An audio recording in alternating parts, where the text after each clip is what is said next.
Nous sommes de retour sur le plateau d'Africa 24 pour la seconde partie de cette émission qui se déroule en direct de Yaoundé au Cameroun, d'où nous émettons dans le cadre de l'élection présidentielle qui aura lieu le 7 octobre prochain. La configuration du plateau a légèrement changé. Monsieur Émile Binzi nous a rejoint. Il est le représentant du candidat Cabral Lidi. Merci beaucoup de le rejoindre. C'est moi qui vous remercie de m'accorder ce privilège. Et toujours avec nous, M. Norbert Bellinga, qui représente le candidat Paul Biya, M. Stéphane Bobé Angouélé, qui représente le candidat Akere Mona, et M. Samuel Benang, qui représente le candidat Serge Espoir Matomba. Puisque M. Binzi, vous venez de nous rejoindre, dites-nous quelle est votre perception de la lutte qui est menée ici au Cameroun contre la corruption? Ce qu'il faut dire en ce qui concerne la lutte contre la corruption, c'est qu'en fait, il s'agit d'une vaste théâtralisation en réalité d'une politique criminelle en la matière. Une vaste théâtralisation, pourquoi? Parce que nous avons affaire à une multitude d'institutions qui sont mises en place, nous avons affaire à une multitude de mécanismes normatifs qui sont mis en place, nous avons affaire à une multitude d'acteurs qui gravitent dans ce secteur, mais qui malheureusement n'apportent aucun résultat. C'est un échec en ce qui concerne l'efficacité, en ce qui concerne l'effectivité, en ce qui concerne l'efficience et en ce qui concerne la cohérence. Commençons déjà d'abord par les institutions de répression. Nous prenons le cas du TCS, tribunal criminel spécial. Comment peut-on créer une institution spéciale en vue de lutter contre les détournements de biens publics? C'est une institution où les magistrats ne disposent d'aucune indépendance. Vous avez des magistrats qui sont liés par un certain nombre de circulaires qui datent pratiquement de 1962, de 1966, de 1963, de 1962 également, qui ne leur permettent pas d'agir. Lorsque les rapports d'une institution comme la CONAC sont présentés, les magistrats devaient s'auto-saisir immédiatement et engager les poursuites. Mais ils ne le peuvent pas. Pourquoi? Parce qu'il faut qu'ils attendent des instructions qui leur viennent du ministre de la Justice. Lequel ministre de la Justice ne peut pas agir s'il n'a pas d'instruction en provenance du président de la République. Vous voyez donc qu'il y a une instrumentalisation de cette politique criminelle s'agissant de cette institution. Deuxième institution, vous avez la Chambre des comptes. Cette institution qui est censée sanctionner les comptables à cause des fautes qui y sont commises. Mais s'agissant des actions de cette institution, lorsque vous l'observez, il faut dire que, premièrement, les rapports de la Chambre de comptes quel est le terme que je peux employer? Les rapports de la Chambre des comptes sont féconds en excuses, mais très peu prolixes en ce qui concerne les sanctions. Vous avez des mécanismes de réserve qui vous permettent, dans une certaine mesure, quel est même le terme qu'il faudrait employer, d'excuser les détournements et les fautes comptables qui se chiffrent à des milliards de francs CFA. Qui doit excuser? Eh bien, pas le mécanisme des réserves sont des mécanismes par lesquels la Chambre des comptes reconnaît qu'une institution a été, par exemple, en dépassement de crédit et au-delà de cela, elle décide de lui donner une injonction, soit de ne pas recommencer ou alors, effectivement, de ne plus agir dans le même sens. Mais entre-temps, il se trouve quand même qu'il y a des dépassements, il y a de l'argent qui a été dépensé. Vous avez une autre institution, le contrôle supérieur de l'État.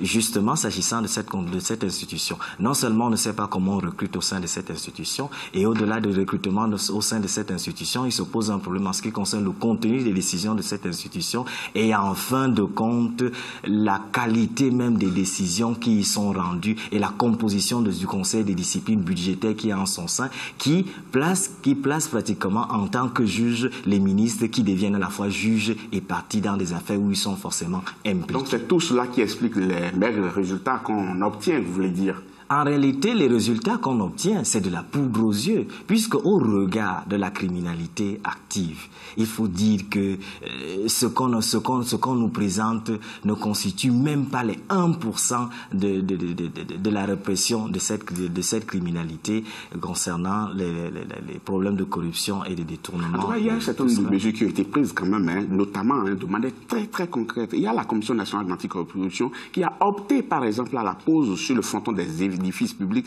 des plaques rappelant la gratuité du service public. Monsieur Benang, est-ce que ce n'est quand même pas une mesure phare quand même pour que le citoyen qui s'en va demander un service qui ressort du service public sache que ce service n'est pas payant. Mais comment se fait-il que les citoyens eux-mêmes s'adonnent à ce jeu de pot de vin au lieu de dénoncer ceux qui le leur réclament?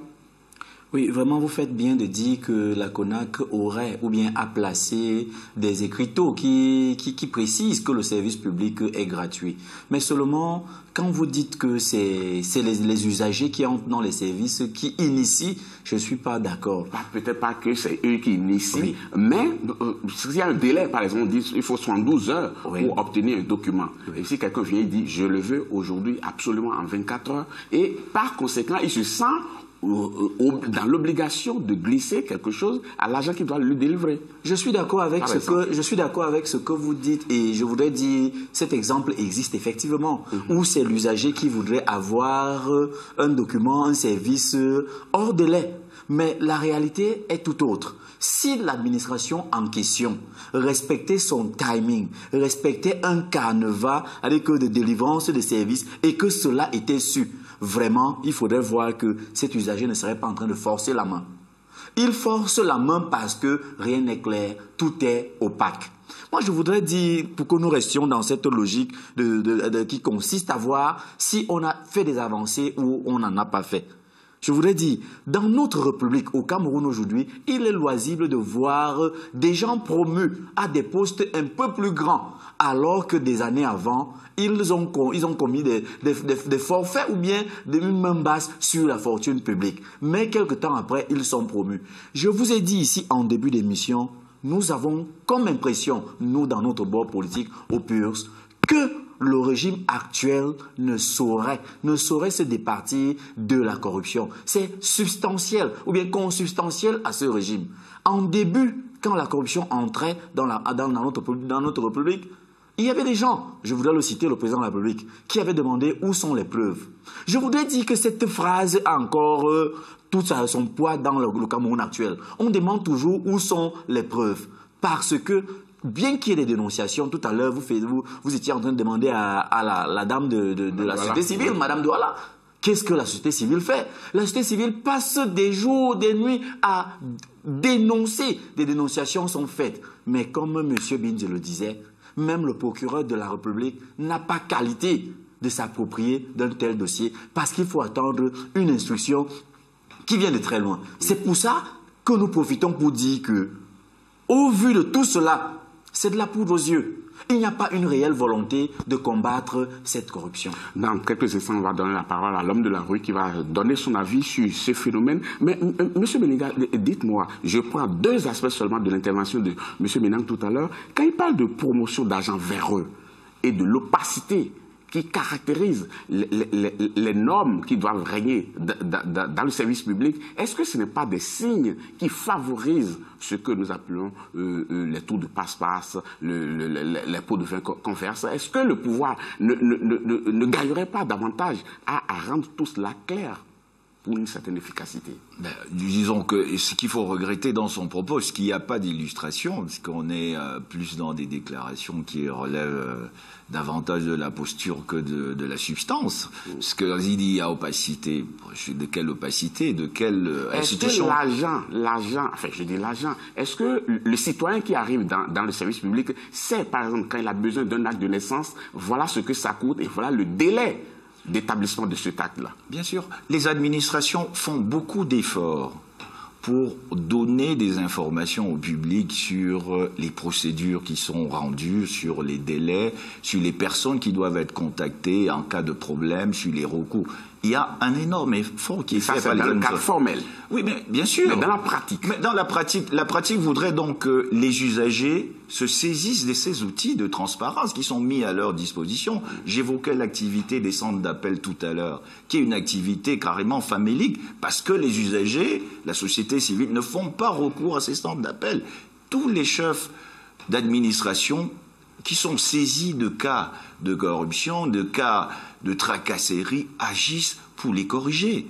Mais évidemment, on voudrait bien que les citoyens eux-mêmes soient dans une attitude de citoyenneté, c'est-à-dire dans une attitude de moralisation qui emmène la machine d'ensemble, c'est-à-dire l'État, toutes les institutions, vers plus de vertu, vers la justice sociale que défend notre candidat Paul Biya. Alors donc, nous sommes donc en ce moment, malheureusement, dans une situation où, évidemment, des candidats ni font semblant de méconnaître les résultats qui existent, c'est-à-dire dont de personnes, je suppose que, monsieur, dans votre entourage, vous connaissez des gens qui ont été incarcérés pour des faits de détournement public, je suppose, vous également. Alors il s'agit bien de résultats d'une lutte qui est menée. Bien entendu, nous sommes tous d'accord que sur ce chemin, nous devons encore maintenir les efforts, nous devons maintenir l'engagement, nous devons maintenir la mobilisation.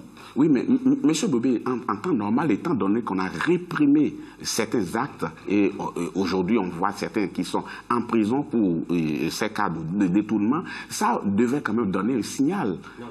Ça ne peut donner absolument aucun signal. Premièrement, parce que le résultat de l'action répressive n'est absolument pas transparent. Nous avons des dossiers. Transparent ou pas transparent? Est-ce qu'il y a des gens en prison? Oui, mais ça... Est-ce qu'ils seront rendus coupables d'un certain nombre d'actes? Oui. Non. L'incarcération d'une personne, sa condamnation dans un dossier est un indicateur parmi d'autres de l'existence d'une réponse. Mais avouez déjà que c'est un indicateur. Un indicateur tellement faible et insignifiant. Non, monsieur. Ce qu'il faut faire, c'est changer radicalement notre système institutionnel, notre appareil de lutte contre la corruption. Aussi longtemps que nous continuerons sur le sentier que nous avons emprunté depuis que la communauté internationale nous a sommé, vos amis, monsieur, d'adopter un certain nombre de mesures pour lutter contre la corruption, rien ne se passera. Absolument rien.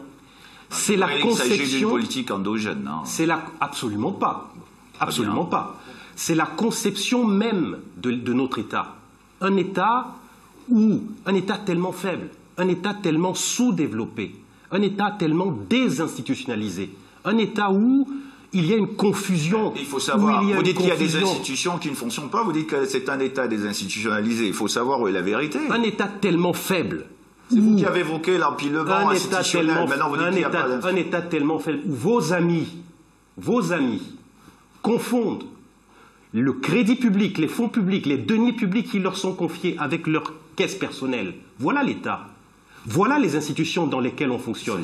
Un État et des institutions où vos amis, ceux qui sont chargés de lutter contre la corruption, font tout de manière journalière pour que rien ne change concrètement. C'est donc la conception de l'État. Et comment est-ce qu'on y parvient? On y parvient parce qu'il y a des bonnes pratiques ailleurs, dans d'autres pays, par le monde. On institue une stratégie nationale de lutte contre la corruption en mettant ensemble tous les acteurs.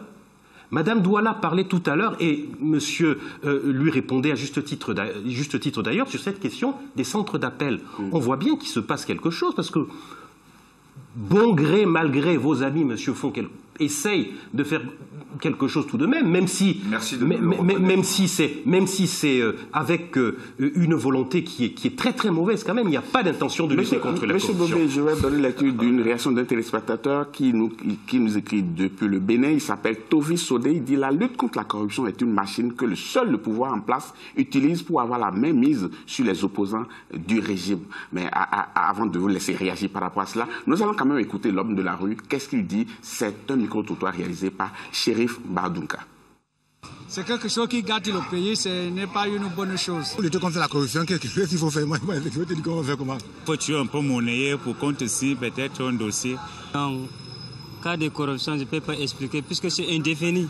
Si la corruption existe dans notre société au Cameroun, c'est parce que le Camerounais est très mal payé. Dans des ministères, dans des commissariats et même dans des écoles et des hôpitaux, ce n'est que de la corruption. Les fonctionnaires ne font que s'enrichir, les pauvres ne viennent que des pauvres. Puisqu'on arrête quelqu'un qui a été corrompu ou il a corrompu quelqu'un, l'autre qui vient à sa place est plus corrompu que celui qu'on a arrêté. Je constate aussi que les pouvoirs publics sont fiers même, ou bien ménagent plutôt les conditions à ce que ça perdure. C'est une gangrène quand même qui est née depuis, mais pour le moment on essaie de combattre ce phénomène et ça ira. Donc s'il y a vraiment la lutte contre la corruption, il faut que tout cela change. Je ne vois même pas qu'il y a vraiment une vraie lutte. Parce que dans tous les domaines, il n'y a que de la corruption. Nous sommes en campagne électorale pour les téléspectateurs qui viennent de nous rejoindre le 7 octobre prochain. Les Camerounais iront aux urnes pour élire le nouveau président de la République. On entend quand même certaines personnes estimer, nous-mêmes des candidats estimer que s'ils étaient élus, ils vont relever le niveau du SMIC afin que le Camerounais soit un peu plus mieux payé. Mais dites-moi, M. Benzi, est-ce que c'est une mesure qui aurait pu impacter le phénomène de la corruption? Est-ce que quelqu'un qui est bien payé se met vraiment à l'abri de la corruption? Eh bien, justement, on appelle cet argument se nomme le prétexte de Moana. Vous savez, à l'époque, pratiquement, un gouverneur qui ne payait pas bien ses employés a vu sa secrétaire commencer à prendre un peu d'argent et elle justifiait ce fait par la mauvaise rémunération qui était la sienne.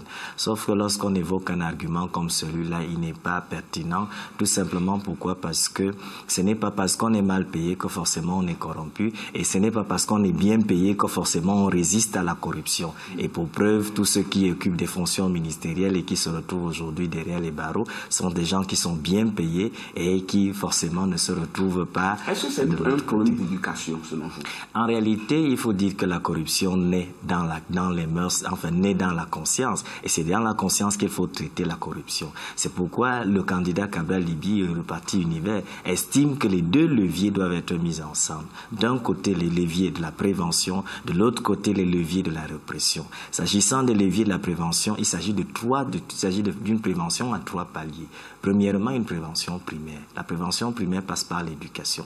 Il s'agit non seulement de mettre sur pied des mécanismes d'éducation à la lutte contre la corruption au niveau du primaire, du secondaire et de l'université, mais également aussi de former et de recycler les agents publics afin qu'ils comprennent effectivement les enjeux liés à la lutte contre la corruption et qu'on retrouve le chemin de la morale. Une prévention secondaire en multipliant des contrôles qui vont permettre d'éviter que les comportements de corruption ne soient atteints. Et une prévention situationnelle qui vise donc à rendre difficile la commission des infractions. Et cela passe par la réduction des goulots d'étranglement, la modernisation de la fonction publique, la digitalisation et bien d'autres mesures qui sont assez nombreuses qui rentrent dans ce cadre. Merci, M. Binzi. M. Menang, un téléspectateur, il s'appelle Tinju, qui écrit depuis Yaoundé, il dit « La corruption est une habitude de vie au point où on se moque de ceux qui ne veulent pas recourir à cette pratique. » Il a raison, le compatriote.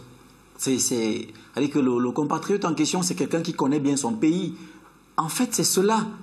Les gens vont vouloir nier la réalité ici, mais c'est comme si c'est institutionnalisé. Ça veut dire que tout à l'heure, j'ai pris un exemple et M. Norbert Bellinga dit que je n'ai pas accompagné ça, je n'ai pas étayé mon propos d'exemple. Mais voilà un exemple.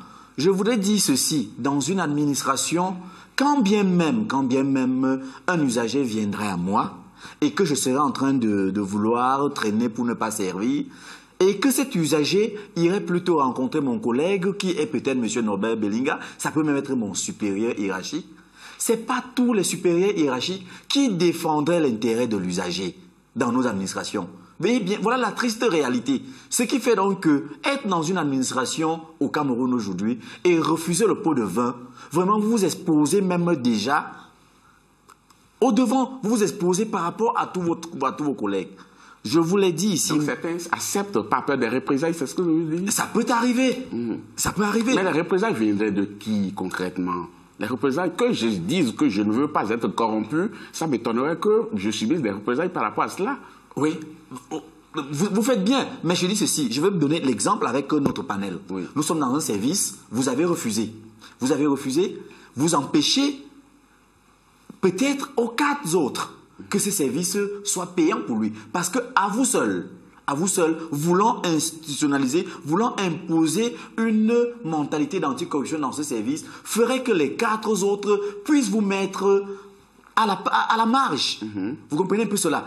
Or, mais si je suis citoyen vertueux, j'assume cela quand même. Vous allez l'assumer, mais vous n'êtes pas sûr en assumant cela, en prenant sur vous cette façon de faire. Vous n'allez pas être sûr que le chef de cette structure-là, qui a nous autres les 4, qui nous donne une oreille attentive, vous n'allez pas être sûr que dans ce service-là, vous serez plutôt la personne appréciée.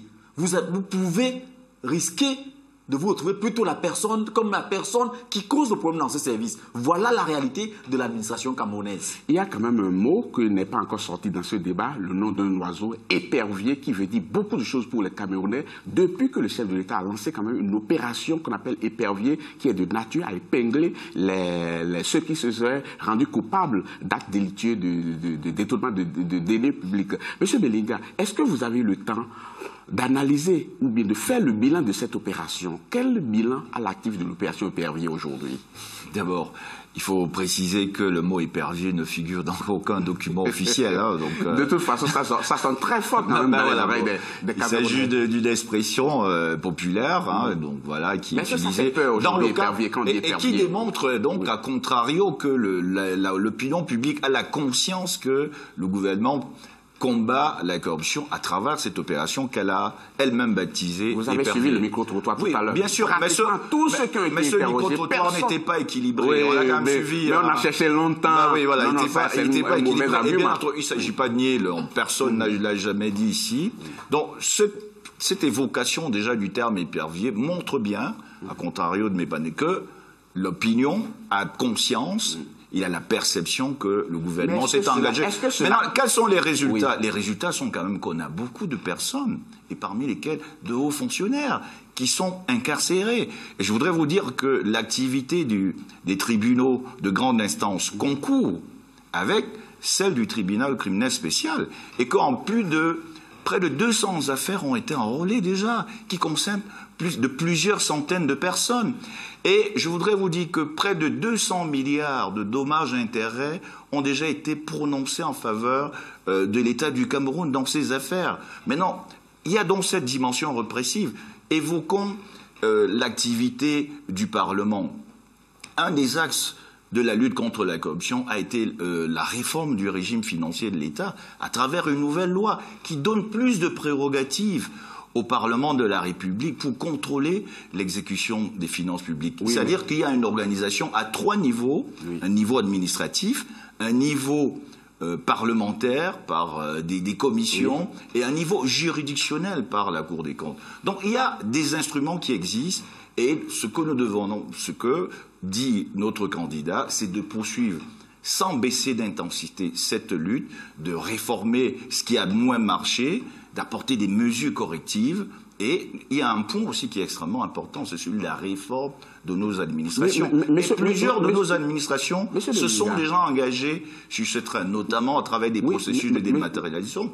Donc, ce qui veut dire qu'il y a un spectre qui est large de mesures qui combine la prévention. Répondez à une seule question. Oui, monsieur. Vous avez parlé du Parlement tout à l'heure. Il y a quand même une disposition ici qui dit qu'on doit déclarer ses biens.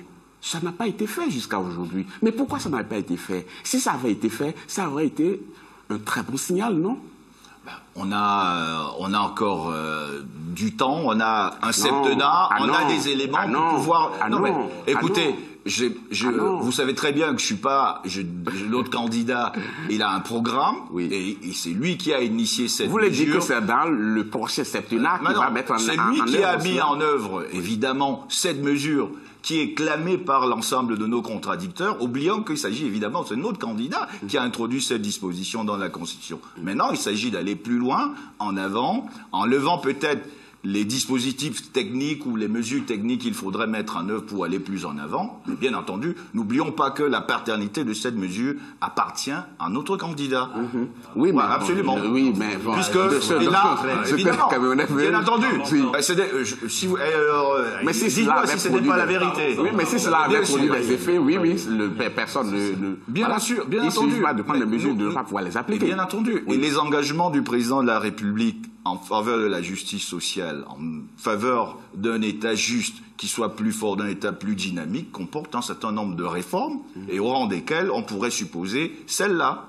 Monsieur Bobé, je parlais du Parlement, je parlais de la mise en application, de la déclaration des biens. Est-ce que vous comprenez pourquoi cela n'a pas été fait? La première chose à faire, quand on traite d'un sujet aussi sensible que la corruption, c'est de prendre les Camerounais au sérieux. C'est-à-dire, faut arrêter. Vous pensez que ce n'est pas le cas? Faut arrêter de dire aux Camerounais ce qui n'est pas la vérité. Qu'est-ce qui n'est pas la vérité, justement? Ce que l'on nous dit de l'opération Épervier. L'opération Épervier avait deux fonctions. Il s'agissait d'abord, dans le cadre de l'initiative PPTE, de montrer patte blanche à nos partenaires internationaux. Avant que cela ne soit fait, le gouvernement de ce pays contestait l'existence de la réalité de la corruption.